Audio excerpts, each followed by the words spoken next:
Okay, hey there everyone. So in this video, I want to talk about the state of working America as I sit here in July 2011.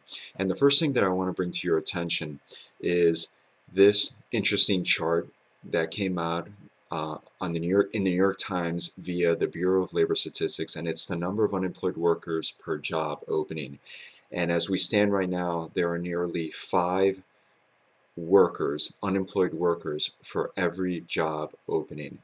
And this really contradicts the assertion of those out there that are saying, no, there are plenty of jobs out there. It's just that people are being lazy and they're, living off the government dole and they're taking unemployment insurance. Well, no, not quite. It's 4.7 per every job opening. And in fact, if I turn here to Lawrence Mitchell, one of the leading economists, and I think he's the head of the Economic Policy Institute, he points out that the ratio of unemployed workers to job openings was 4.7 to 1 in May, as it was in April.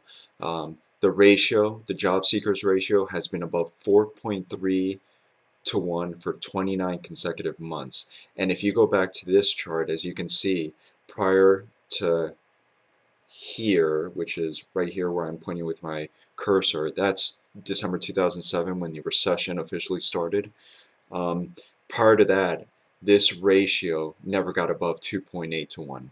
So we really are, at least as the last 4.5 years shows, 4 years shows, we are definitely in a new normal as far as the number of unemployed and the lack of job openings.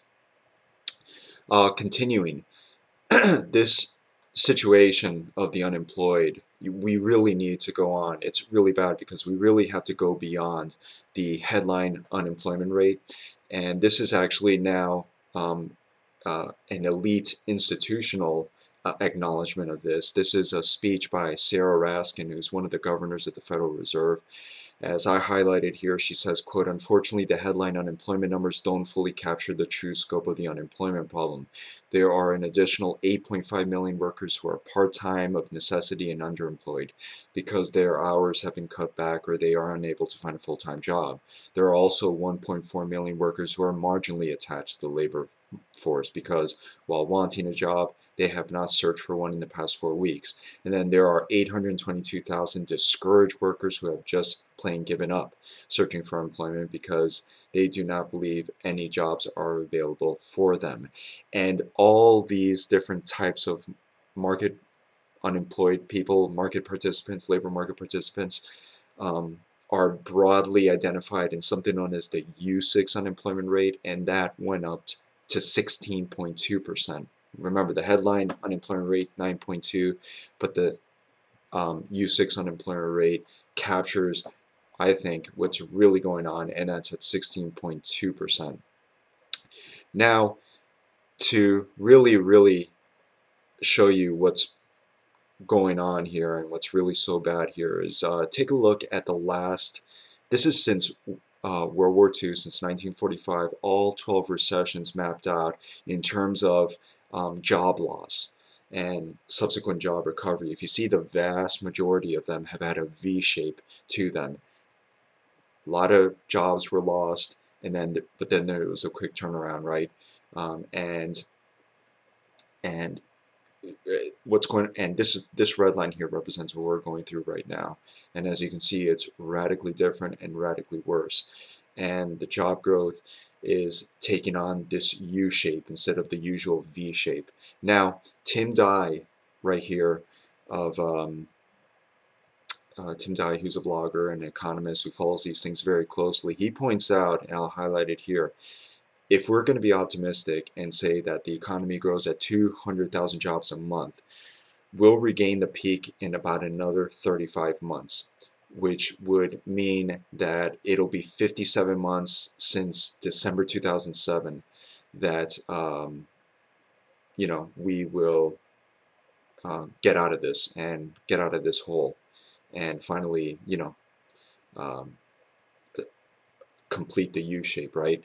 But if we go at a pace of 150,000 jobs, which is a lot more realistic, that means it's going to be 69 months in total, which means that'll take us probably around the year 2015. But here is the scary part. Here is the part that's really, really scary, and that is that, as I highlighted here, out of 11 cycles post-World War II, most expansion cycles last 59 months. We are already in the 23rd month of an expansion.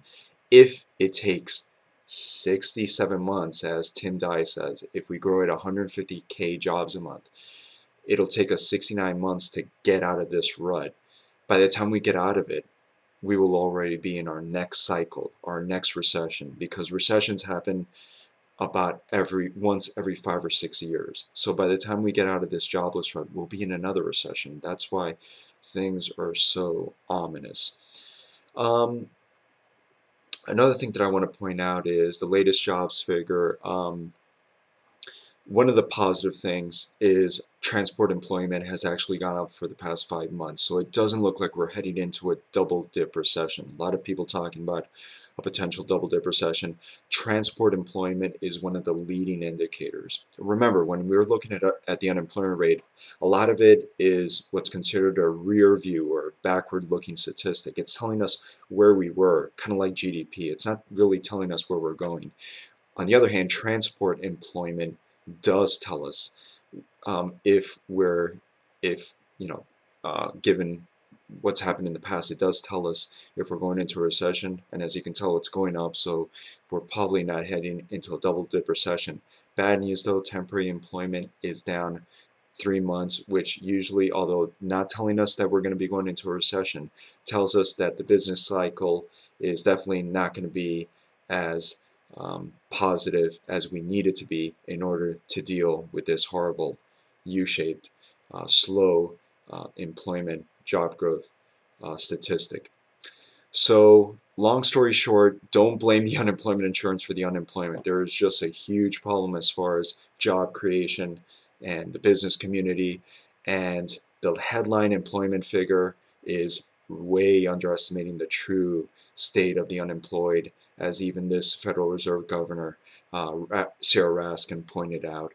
And even though we're not heading into a double dip recession, as these statistics show, we are definitely in a slow grind, and it's going to be very difficult for us to get out of this before the next recession probably hits us. And that is the sorry state as it looks right now, July 2011. Thank you very much for watching.